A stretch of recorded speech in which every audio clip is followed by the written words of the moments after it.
বন্ধুরা ২০২২ বিশ্বকাপের পর সামনে এখন ২০২৬ বিশ্বকাপ। এই ২০২৬ বিশ্বকাপে ব্রাজিল এবং আর্জেন্টিনা এই দুই দলের মধ্যে কে সেরা, চলেন তা এক নজরে দেখে আসি।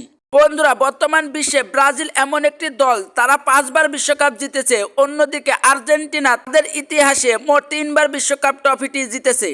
২০২৬ বিশ্বকাপে ব্রাজিলের হয়ে যারা স্কোয়াডে থাকবে বা বিশ্বকাপ মাতাবে তাদের মধ্যে Neymar junior, Vinicius junior, Rodrygo এবং ক্যাসিমিরোর মতন খেলোয়াড়রা ব্রাজিল দলের মূল শক্তি। অন্যদিকে ২০২৬ বিশ্বকাপে আর্জেন্টিনা স্কোয়াডের মূল শক্তি লিওনেল মেসি, লাউতারো মার্টিনেজ, আলভারেজের মতন খেলোয়াড়রা আর্জেন্টিনার মূল শক্তি হয়ে দাঁড়াবে। মূলত এশিয়া অঞ্চলে ব্রাজিল এবং আর্জেন্টিনার সাপোর্টাররা অনেক বেশি, তাই ব্রাজিল এবং আর্জেন্টিনার খেলা দেখার জন্য টিভি সেটে বা চায়ের আড্ডায় সবসময় মুখিয়ে থাকে এশিয়ার আর্জেন্টিনা এবং ব্রাজিলের ভক্তরা। তবে আর্জেন্টিনার জন্য একটি দারুণ খবর যে ২০২৬ বিশ্বকাপে খেলবেন লিওনেল মেসি, এটা নিশ্চিত।